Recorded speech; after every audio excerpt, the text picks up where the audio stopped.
How the hell did she get her hands on the manuscript anyway? I don't know. She's resourceful. I told you were too hard on her. Listen, I found out all sorts of interesting stuff while I was digging around. Yeah. Mr. Wake, it's Sheriff Breaker. We have an FBI agent here, Agent Nightingale. FBI?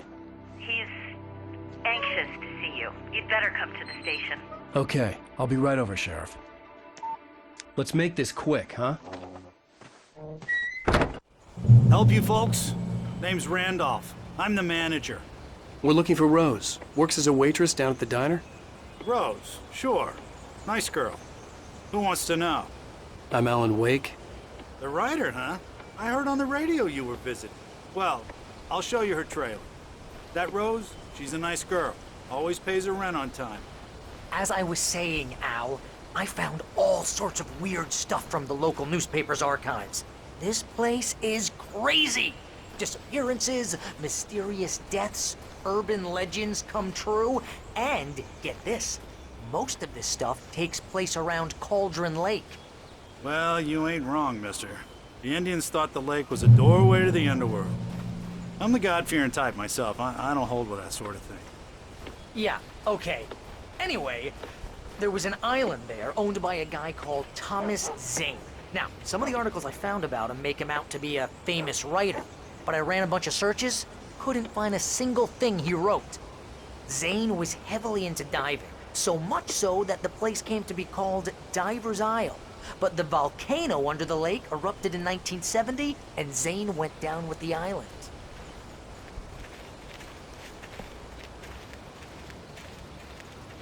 Yeah, how about that?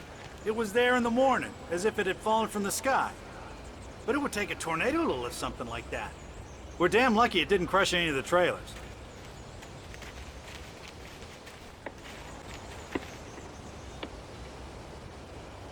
It gets better. A local girl, Barbara Jagger, drowned in Cauldron Lake just a week earlier. They were lovers. Sure, Jagger's a local spook story. The Scratching Hag. Comes for you in the dark. Childish stuff like that. Anyway, Al, I'm just getting to the best part. All of the articles about this stuff were written by Cynthia Weaver. I asked around, and she's that crazy bag lady you met. What, the lamp lady? She can be a little loopy, but she's not homeless or anything.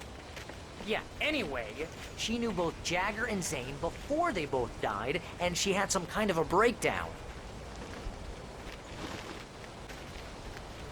Well, mister, this here's Rose's trailer. You mind me asking what you want with her? We're just here to talk to her, pal.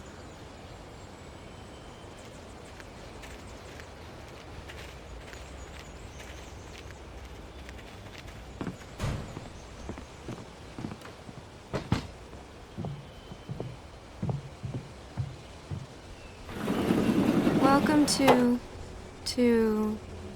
Oh dear, Mr. Wake. I'm so glad you're here. Rose, you have my manuscript? Oh. Oh yes. Yes. Please, come in. Hey, this is really good. Rose, Yes, my manuscript. I really need it. I understand. I know what you need. A muse to inspire you. Oh, for Barry? She doesn't have anything. Yeah, hey, Al? Al, what's... Oh... Barry! What? What?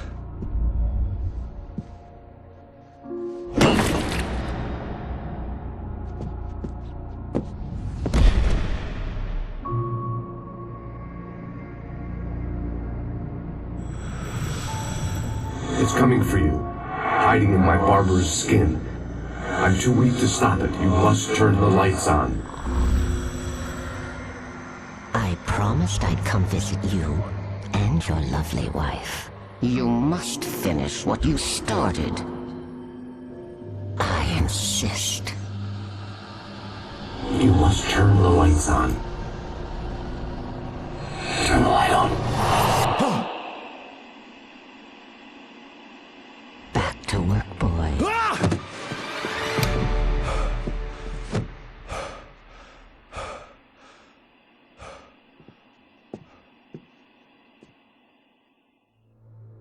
I felt nauseous, hungover. Only anger kept me going.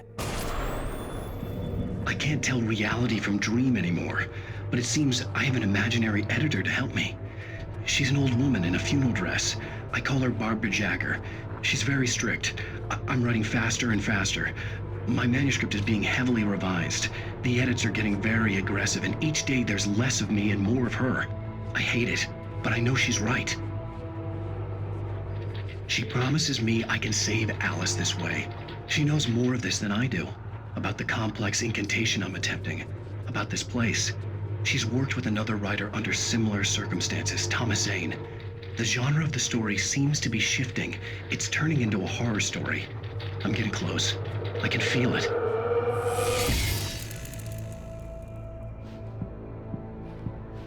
Rose took a day from me. I had less than 12 hours left to meet the kidnapper. All I could do was get Barry into the car, work something out once I got on the road.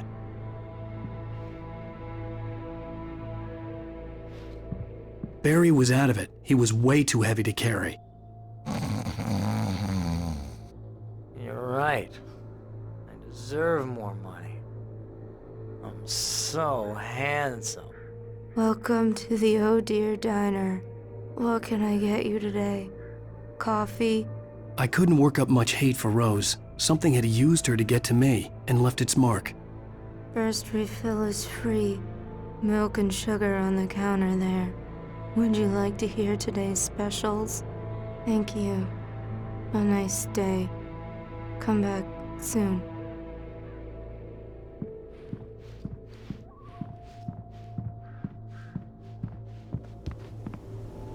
My gun and flashlight were gone. I'd have to find a way to get Barry into the car as quickly as possible. There was no time to waste. Mr. Randolph liked Rose. That little smile she had. How she was still sweet when life had tried so hard to make her bitter.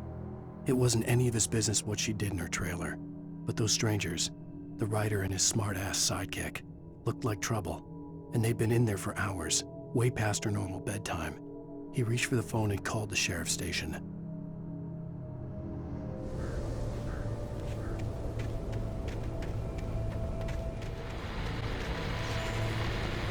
I just stepped outside to catch a breath of fresh air. Let me tell you, the weather's getting heavy.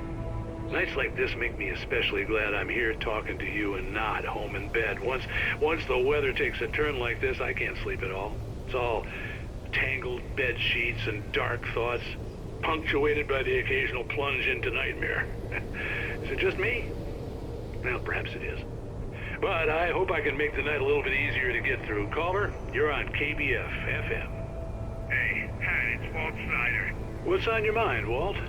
Well, I ain't the way you are, but, I can't sleep either, you know? I just been staring out the window here, trying to make sense of it all, but, I ain't been drinking either, you know? Well, you sound like a man with a problem, Walt. I had argument with Danny. You know Danny, and, then I got in trouble with the law, you know, and, I'm just, well... I heard something like that, Walt. Yeah, well, you know, Danny's my best friend, and, they let me on bail today, and now I'm just alone here at the window, you know, waiting. Man, and there's something in the air tonight, man. I was just outside looking up at the sky above our broadcast tower thinking the same thing. What are you waiting for, Walt? I don't know. You know, something's gonna happen. You know, I think I better go. Well, Walt, maybe... No, thanks, Pat. Well, good luck to you, Walt. Hang in there. Let's take a little break, folks. This weather's really something else, huh? How can I be sure you'll walk away? Oh, you're gonna get it now. God knows what you've done to that poor girl. This is Agent Nightingale, FBI! Get him up, Hemingway! You're under arrest! You move a muscle, I'll unload right in your goddamn face! Stay right where you are, Spillane!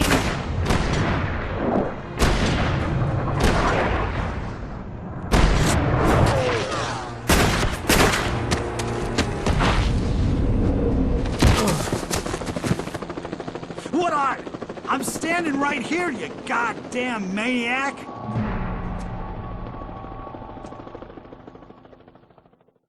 I hated to leave Barry behind, but there was no way I'd miss my appointment with the kidnapper. Give it up, Mr. Lake! Come on!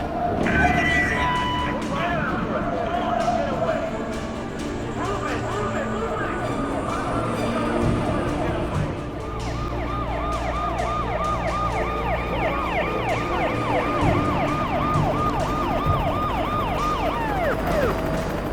Okay, man. Keep your eyes peeled. He's gonna try to make it through here. Oh, damn.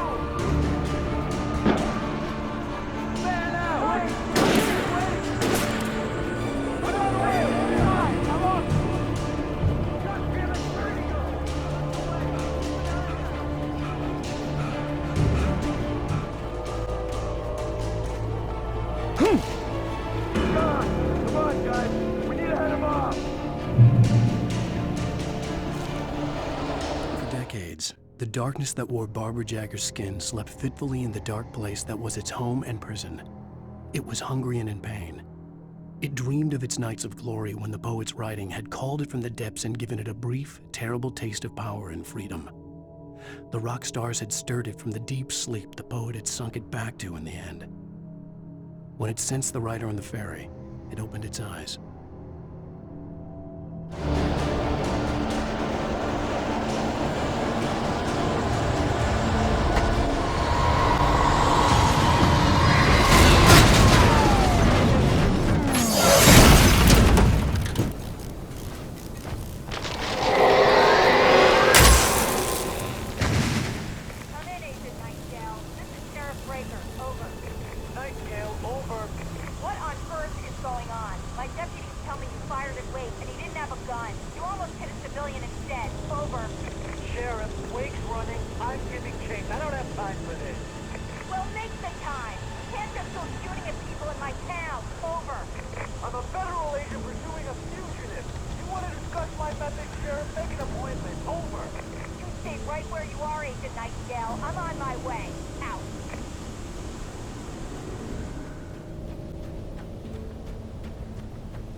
Rose didn't know how the strange old lady got in her trailer, and she looked wrong somehow. The woman showed her teeth in an approximation of a smile and traced a finger down Rose's cheek. "Pretty girl," she said. Rose felt as if she was falling asleep, but her knees didn't buckle. The crone spoke in a whisper, her words ice cold and dark in Rose's ear.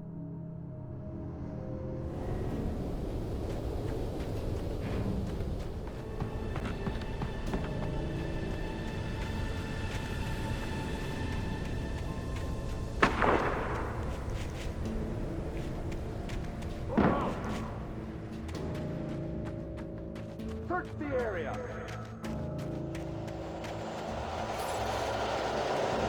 Stay sharp. This way. Over here.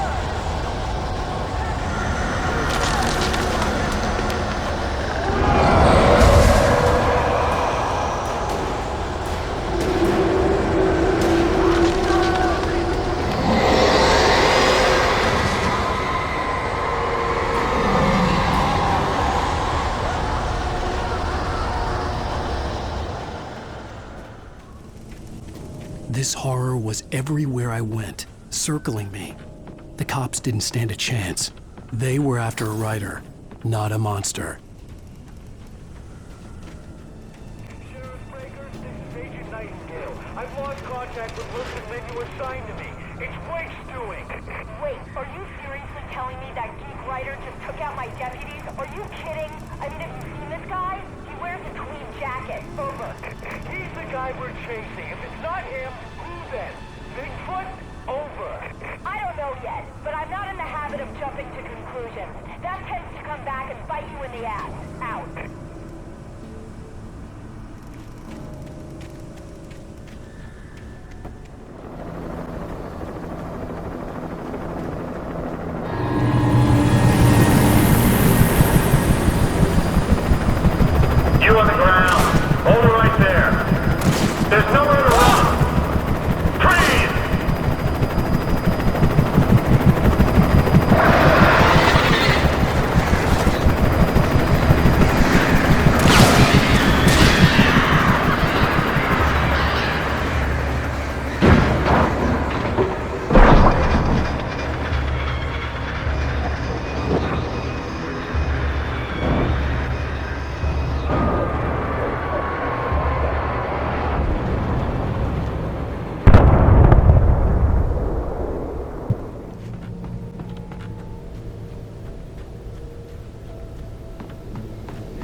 This is Jane.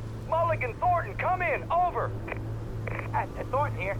Jane, we got both Wheeler and Rose in custody. They didn't put up a fight or anything. Why, they were... Hey, what are you... Come on! Sit down and give me that. Jane, Mulligan here. Over. Go ahead, Mulligan. Over. We got Wheeler and Rose here. Wheeler's drunk or hopped up on something. Speaking of which, that Fed had a pretty distinctive whiff of Otis Scotch about him, you know what I mean. Over. I don't have anything on that, Deputy Mulligan. Over. Well, whatever. Anyway, Rose is just being plain weird here. You better get Doc in to take a look at both. Over. Gotcha. You better get them here quickly. The, Fed's gonna want to interview Wheeler. Over. Oh, yeah, I'll bet he does. Looks like they have a lot in common. Mulligan out.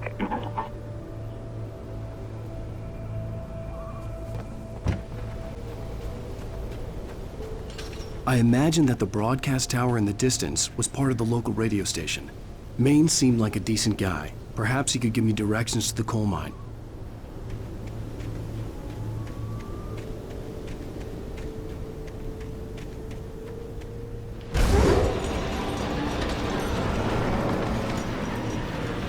Unnatural shadows clung to the gate. The darkness that was after me was trying to stop me. I wouldn't get through without a light.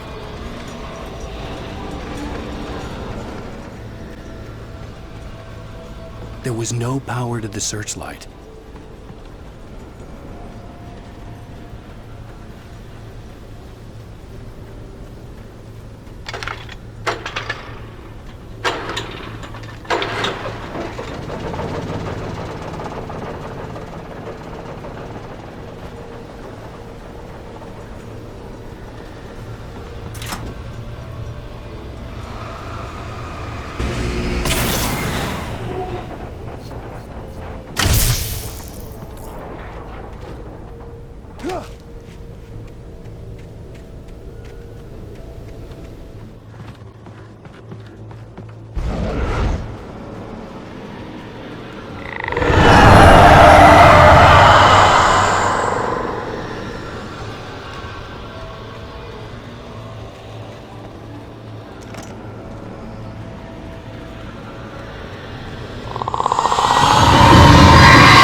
It took me a moment to recognize the flashbang grenades. They were an ideal weapon for my situation. Team 1, come in. Over. Team 1, this is Sheriff Breaker. Report. Over. Team 2, come in. I need a report. Over. Come on, guys. Talk to me. Come in, please. Over.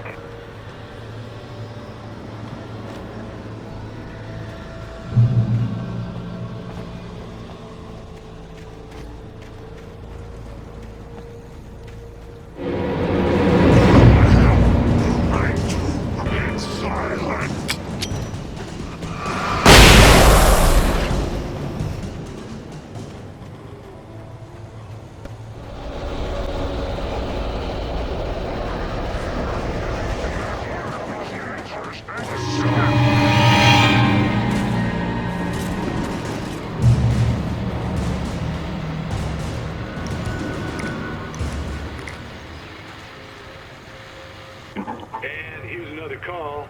You're on KBFFM with Pat Maine. It's Milt Peabody, Pat. What's on your mind, Milt? Well, I live near the trailer park, Pat, and there's a big ruckus going on over there. Well, that's just up the road from me, too.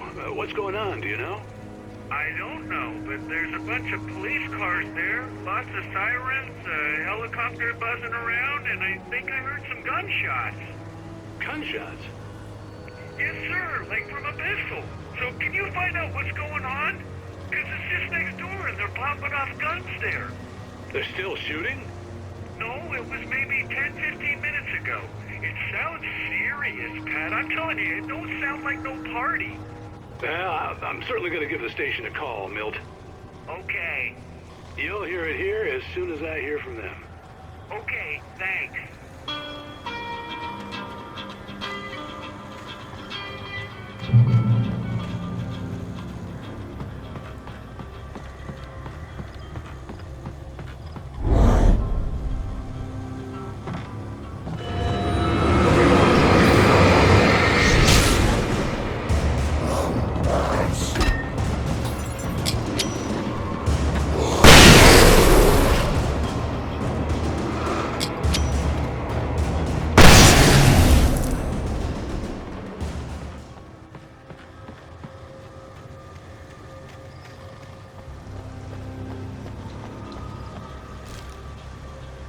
Possessed by the dark presence, Rose was lost in a dreamland where everything was drawn in black and gray crayons. The old lady had promised her that all her wishes would come true. She would be Alan Wake's muse. She was smiling so hard it hurt her face. She crushed a bottle full of sleeping pills into the coffee. Deep down inside, she was screaming in terror.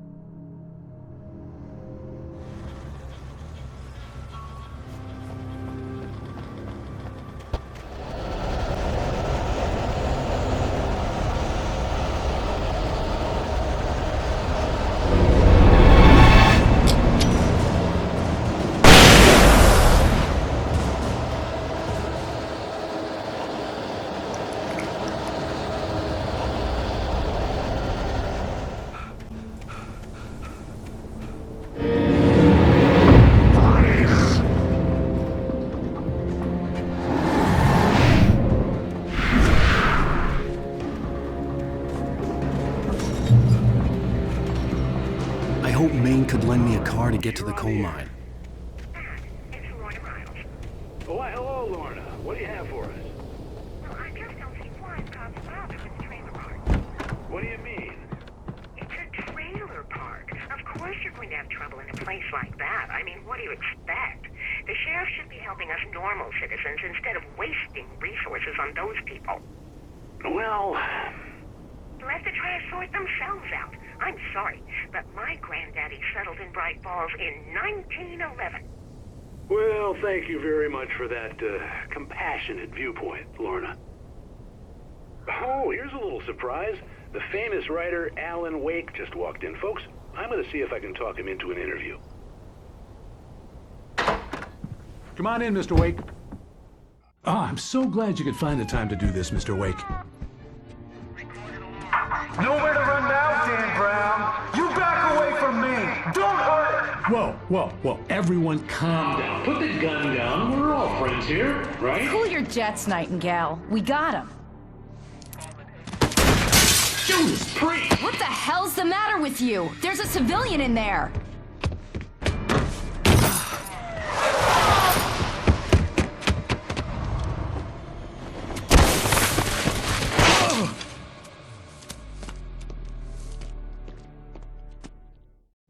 I'll get you yet, even if it kills me. You hear me? You hear me, H.P. Lovecraft? I had fallen off so many cliffs it was ridiculous. That's what you get for naming a book The Sudden Stop. It was probably good I hadn't had the chance to tell Maine where I was going. I'd have to lose the cops and find my own way to the mine.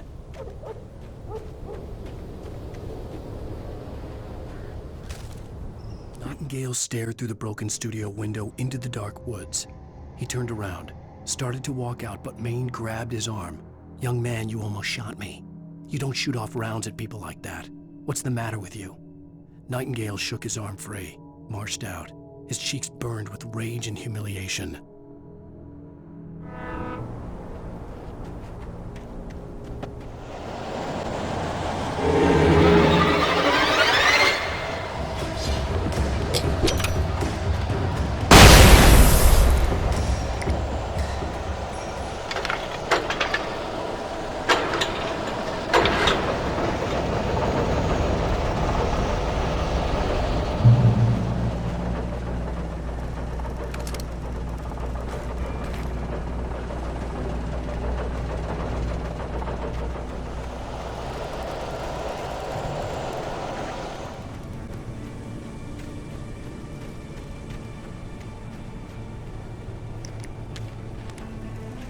Danny had stepped out, but what stumbled back in was something else. Something alien. A monster. Walter tried to kill it, first with his fists, then a chair. It wouldn't die. Instead, it kept coming, unaffected by the beating it had taken. After Walter managed to kick it down the cellar stairs, fear took over. He ran, got behind the wheel, gunned the engine. The booze wouldn't make him forget, but he knew he had to try.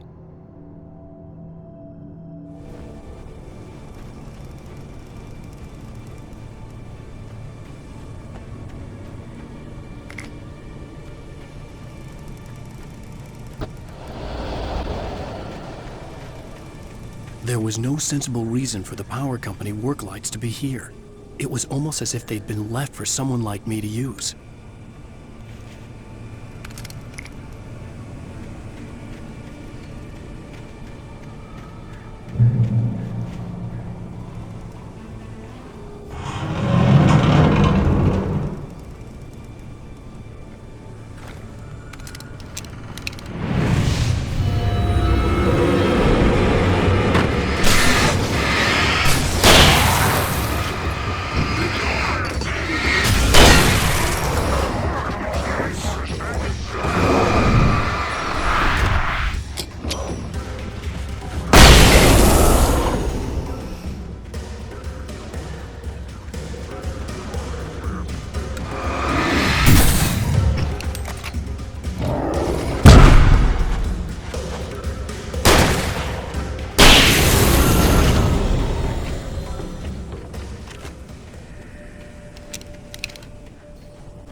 The bulldozer's engine roared to life. Mud and rocks flew as it fought for traction. It crashed through the concrete wall and landed heavily in the yard. If it were an animal, it would have shaken its head after the impact, fixed its eyes on me, and charged. Of course, it had no head, nor eyes. Shadows crawled on its form, twisting it into a monster. Then, it came for me.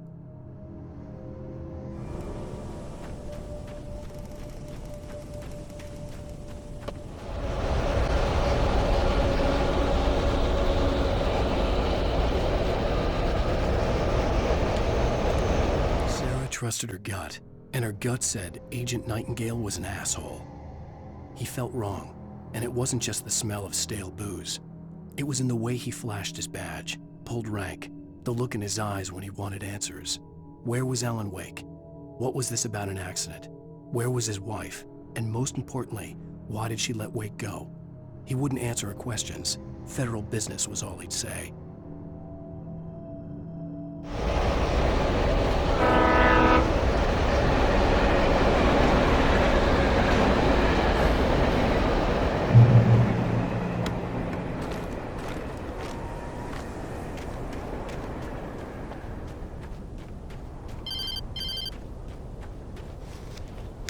Hello? The most stubborn man I've ever met. Alice? Alice? Alan. Alan. I'm so afraid. It keeps me in the dark. Please help me. I look at you, Alan, and it's not you. Something else. Looking out from behind your eyes. Alice, I'm here. I'm so alone here. It's all gonna go to hell. You need to be careful. Cooperate. The connection had been terrible, but that wasn't the only thing that hadn't been right with the call. She sounded wrong somehow, but she had called me.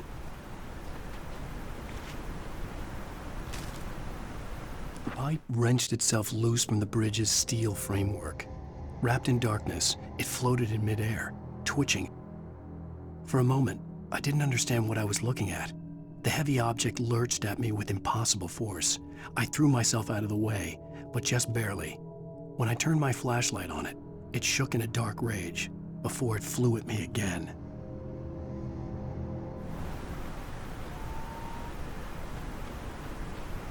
I could see a railway bridge up ahead and a warehouse of some sort on the opposite shore.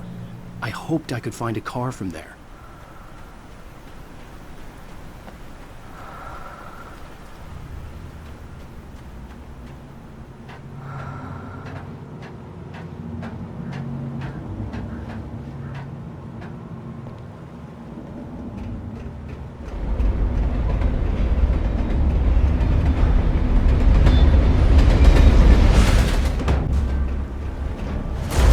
That was pursuing me was growing stronger, and it was taking over everything in its path.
Slammed the door shut right in his smug face. He pleaded for me to open the door. True to form, the asshole actually thought I would obey. I had no sympathy left, no guilt either, not for him. I took a moment to savor the scream. I bet I had a smile on my face. It was all that I had time for. The dark presence was inside the lodge with me.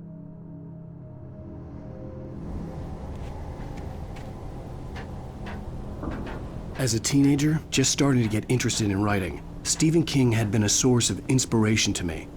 I thought about all the inanimate objects that had come to life in his books. No one is safe in a good horror story. Certainly not the protagonist. That's what makes them fun. This was anything but. The darkness could possess anything, and it was getting closer.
Darkness surged towards me, sucking everything loose from the ground into its depths, tugging at my clothes. I saw the flare the kidnapper had dropped and threw myself towards it just as I felt my feet leave the ground. The darkness embraced me with the force of a tornado. Somehow I managed to light the flare. The darkness roared and cast me away. I fell toward the dark waters of the lake far below.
I had never been this glad to see the sunrise. I had a couple of hours to get to the coal mine.